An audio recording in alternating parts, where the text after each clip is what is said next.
ইচ্ছে না থাকা সত্ত্বেও কোনো কোনো সময় বাড়ি থেকে বেরোতেই হয়। তো হ্যালো এভরিওয়ান, সবাই কেমন আছেন? আশা করি সবাই ভালো আছেন। আবারও আমি আপনাদের সামনে চলে আসলাম আরেকটা নতুন ভিডিও নিয়ে। সকাল সকাল ঘুম থেকে উঠেই হয়ে গেল গজাননের দর্শন, আর আপনারাও সবাই দর্শন করে নিন। তারপর একটু দই মিষ্টি নিয়ে আসলাম গড়ে, কারণ আমার কিছুদিন থেকে না আমার দই মিষ্টি খেতে খুব ইচ্ছে করছে, কিন্তু খেতে পারছিলাম না। আমার ছিল জ্বর, সর্দি কাশি, আর জ্বর সর্দি কাশি হলে তো এগুলো খাওয়াই যায় না। বিশেষ করে দইটা তো খাওয়া যায় না, মিষ্টি খাওয়া যায়, বাট মুখে তো যদি স্বাদ থাকে তাহলে অবশ্যই খাওয়া যায়। আর কিছুদিন থেকে আমার জ্বরের কারণে মুখের মধ্যে ছিল না একটুও স্বাদ, সব কিছু তেতো তেতো লাগছিল। আর আমাদের মাঠে ছিল ফুটবল ফাইনাল ম্যাচ, আর এদিকে দেখো বাইকের লাইন আমি তোমাদেরকে দেখাচ্ছি। একদিকে তো প্রচুর প্রচুর গরম, আর এদিকে রোদ্দুর উঠেছে, কি আর বলবো, এত গরম। তারপরেও দেখো এত হাজার হাজার মানুষ আজকে এসেছে শুধু ফুটবল ফাইনাল ম্যাচ দেখার জন্য। যদিও আমিও যাই অন্য বছর, বাট এবারে আমার যাওয়া হয়নি, কারণ আমি এখন প্রচণ্ড ব্যস্ত, খুবই ব্যস্ত। আর আমি চলে গিয়েছিলাম আমার কাজে। আর দেখো আমরা 3 মূর্তি আজকে একসাথে গেছিলাম। আর ওদের মুখটা তো তোমাদেরকে দেখাতে পারিনি, কারণ ওরা সোশ্যাল মিডিয়ায় আসতে চায় না, বা ইউটিউবে কোনো ভিডিও ওরা বানায় না। আর এদিকে বাড়িতে এসেই দেখলাম যে মা মাছ কাটছে, এদিকে আর মাছ রান্না হবে। অবশ্য আমি এই মাছগুলো খাই না, এই মাছগুলো আমার খেতে একটুও ভালো লাগে না, মাছগুলো বাবাই বেশি ভালোবাসে। তারপর চলে যাচ্ছিলাম আমার মামার বাড়িতে, কারণ আমার মামা মারা গেছেন, প্রায় 1 বছর হয়ে গেছে। আজকে ছিল ওনাদের বাড়িতে শ্রাদ্ধ, তো সবাই আসবে। আর এদিকে যাওয়ার সময় ভাবলাম যে তোমাদেরকে একটু দেখাই আমার মামার বাড়ির সাইডের পরিবেশগুলো। ভাই, সবার মামার বাড়ি কি গ্রাম সাইডেই হয়? আমাদের এদিকে তো আমার পাড়া প্রতিবেশী যারা যারা আছে, আমার ভাই বোনেরা যারা আছে, ওদের মামার বাড়িও এইরকমই, মানে গ্রাম সাইড পড়ে। একটু ভালোই লাগে, মামার বাড়ি মানেই তো কাঁঠাল, বেশি বেশি গাছ থাকবে, কাঁঠাল আম লিচু সবগুলো থাকবে, তাই না? তাহলেই তো মামার বাড়ি যেতে আনন্দটা আরও বেড়ে যায়। তো অবশ্য আমি কাঁঠাল বেশি খাই না, তবুও আমার ভালো লাগে যে আমার মামার বাড়িতে এই গাছগুলো আছে।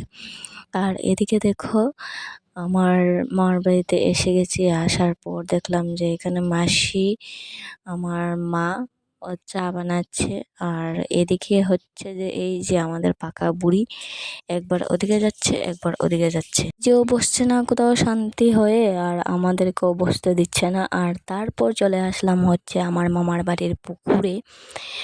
আর মামার বাড়িতে আসবো আর পুকুরে তো আসবো না, সেটা তো হয়ই না, কারণ এই পুকুরে অনেক স্নান করেছি। এখন আসি না, একটু কমই আসি মামার বাড়িতে, ব্যস্ততার জন্য আসা হয় না। আর এসেই দেখো আমি পুকুরে নেমে গেছি, পা হাত ধুচ্ছি। আর ইচ্ছে হচ্ছিল যেন একটু স্নান করে নিই, বাট হবে তো না। আর দেখো পরিবেশটা কত সুন্দর। কেন বললাম গ্রাম? আমার বাড়িও গ্রামে, তবু আমার বাড়ি তো বাজারে, আর আমার মামার বাড়ি একটু অনেকটা ভিতর সাইডে, সেজন্য বেশি গ্রাম বললাম ওটা। আর এই যে এদিকে চলছে কাজ, আমার মামার শ্রাদ্ধ শান্তি হচ্ছে, এখানে কাজ হচ্ছে। আর মামি ছিল ওখানে সবাই ছিল সাইডে। এই যে আমার মামা, তারপর দাদু, সবাই চেয়ারে বসে আছে। আর এখানে শুরু হবে এখন কীর্তন। অবশ্য কীর্তনে আমিও বসেছি, আর কীর্তনে আমিও 2টো গান গেয়েছিলাম, কারণ আমি ছোটোবেলা থেকে গান করতে প্রচুর ভালোবাসি। আর এখানে আসার পর আমার মামি বলছিল যে তুই তো গান গাস, তাহলে 2টো গান গেয়ে নে। আর এদিকে দেখো গান শেষ করে এসে আমি দেখছি যে ওখানে পাঁপড় ভাজা হচ্ছে। মামি হয়, উনি পাঁপড় ভাজছেন, আর বাবাও রান্না করেছিল, মামি সবাই মিলে মিশে রান্না হয়েছিল। তারপর এই যে এদিকে সবাই বসে গেল খেতে। অবশ্য আমারও খিদে পেয়ে গিয়েছিল, বাট এখন তো সবাই মানে বসে গেছে, তারপরের বার আমি বসবো। আর আমি থালা গ্লাস এগুলো দিচ্ছিলাম। আর তোমাদেরকে আমার মামার বাড়িটা দেখো বাইরে থেকে দেখাচ্ছে, কত সুন্দর লাগে। এদিকে না সবার বাড়ির সামনে একটা লম্বা মতন একটা ধান গাছ, ধান ক্ষেত আছে, আর তারপর বাড়ি। আমার না এত ভালো লাগে, খুব ভালো লাগে। তারপর এসে দেখলাম যে এখানে সবাই আমার বোন, বউ, দিদি, তারপর জামাই দাদা আর এদিকে মা মাসি সবাই মিলে গল্প করছে। আর এই দিনটা ছিল পরের দিন সকালবেলা, আমি যখন ট্রেনে উঠেছিলাম আগরতলা যাওয়ার জন্য। আর এদিকে যেতে যেতে একটু ভিডিও বানিয়ে নিলাম। আর আগরতলা যাচ্ছিলাম হচ্ছে আমার ছিল একটা এক্সাম, তো এক্সামের জন্য আমাকে আসতে হয়েছে, কদিন পরপরই আসতে হয়। আর আসতেও আমার ভালোই লাগে, বাট গরমের জন্য ভালো লাগে না। কিন্তু এইবারে মানে গরমটা একটু কমই ছিল, আগরতলা শহর বলে কথা, আমাদের সিটি। আর এই যে এখানে আগরতলা আসবো আর ঝালমুড়ি খাবো না, সেটা তো হয়ই না। একটা ঝালমুড়িও নিয়ে নিলাম, আর শুধু ঝালমুড়ি খাইনি, অনেক কিছুই খেয়েছি যেগুলো আমি সবগুলো তোমাদের সাথে শেয়ার করতে পারিনি। তারপর ট্রেন থেকে নেমেই চলে আসলাম ভাত খেতে, কারণ আমাদের বাঙালিদের তো ভাতই হচ্ছে আসল, ভাত যদি না খাই তাহলে চলবেই না।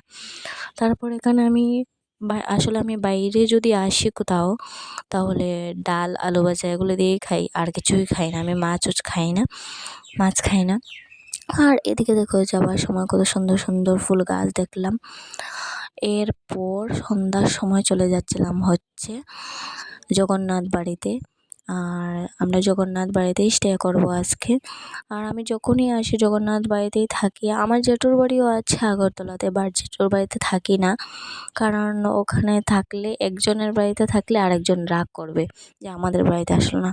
তার থেকে ভালো যে কারোর বাড়িতেই যাব না। আর এই যে দেখো জগন্নাথের দর্শন, জগন্নাথ, বলদেব, সুভদ্রা, ওনাদের দর্শন আমার হয়ে গেল। প্রেমের মূর্তিগুলো দেখলেই না কেমন যেন মনটা একদম শান্ত হয়ে যায়। আর জগন্নাথ বাড়িতে আসলে এমনিতেই যারা যারা ত্রিপুরাতে আছেন তারা তো গেছেনই, আর যারা ত্রিপুরার বাইরে আছেন তাদেরকেও বলবো অবশ্যই একবার আমাদের আগরতলা জগন্নাথ বাড়িতে আসবেন, এত সুন্দর সুন্দর মূর্তি দর্শন করার জন্য। আর এখানে আসলেই না মনটা যেন কেমন একটা শান্ত হয়ে যায়, সব ক্লান্তি দূর হয়ে যায়। এদিকে করছেন ওনারা কীর্তন, আমারও ইচ্ছে হচ্ছিল যে একটা গান গাই, কিন্তু কি আর হবে, এখানে তো আর কেউ জানে না যে আমি গান জানি। আর আমার সাথে যে ছিল আমার বান্ধবী, সেও বলছিল যে না কোথাও যাবি না, বসবি না, ওর বসতে ভালো লাগে না এক জায়গায়। তো আমরা এখানে হাঁটাহাঁটি করছিলাম। অনেক লোক হয় জগন্নাথ বাড়িতে, প্রত্যেক দিন হাজার হাজার ভক্তের সমাগম হয় এখানে। এই যে বিশ্বরূপ দর্শন করো সবাই। আর বিশ্বরূপ দর্শন করে তারপর চলে আসলাম হচ্ছে জগন্নাথ বাড়ি থেকে বাইরে বেরিয়ে আসলাম। আসার পর রাত অনেকটা হয়ে গেছে, প্রায় 9টা বেজে গেছে। আর 9টা বেজে গেছে, আর এখন তো আমাদের ঘুমের সময়ও হয়ে গেছে। অবশ্য আমি এখন গিয়ে ঘুমোবো না, কারণ আমি এখন গিয়ে একটু পড়বো, কালকে আছে এক্সাম। বেরোবো বললেই কি আর বেরোনো যায়, আবারও ছুটে চলে আসলাম। মন হলো আবার যাই, আবার একটু ভিডিও বানাই, আবার একটু ঘোরাঘুরি করি। তারপর আবারও একটু ঘোরাঘুরি করে তারপর হচ্ছে আমি চলে গিয়েছিলাম হচ্ছে আমার রুমে। আর এখানে যাওয়ার সময় একটু সামনের পার্কেও গিয়েছিলাম। তারপর পরদিন আমার এক্সাম শেষ করে চলে আসলাম হচ্ছে এখানে একটা স্টেশনের কাছে একটা হোটেলে আসার পর এখানে নিলাম হচ্ছে বিরিয়ানি, তারপর পকোড়া, এগুলো ছিল চিকেন পকোড়া। এগুলো খেতেও বেশ ভালোই লাগছিলো, আমার ভালোই লেগেছিলো। তারপর আমরা মজা করে পকোড়া খাচ্ছিলাম। আর এখানে আমার বান্ধবী নিয়ে এসেছিলো হচ্ছে, ও অবশ্য অর্ডার করেছিল বিরিয়ানি। আর বিরিয়ানি আমি খাই, আমার এখন ভালোই লাগে, আগে ভালো লাগতো না, এখনও খাই আমি বিরিয়ানি। আমি আর আমার বান্ধবী একসাথে একই প্লেটে খেয়ে নিচ্ছিলাম। আমি বলছিলাম যে আমি বেশি খাবো না, আমি তোর সাথে একটু একটু খাবো, তুইও খা আর আমিও খাই। তারপর চলে আসলাম আমরা স্টেশনে এসে। আর দেখো এদিকে প্রচুর ভিড় ছিল এখানে। আর আমার না এই সিঁড়িগুলো চলতে খুব ভালো লাগে। আর এদিকে দেখো আমাদের স্টেশন কতটা বড় দেখো।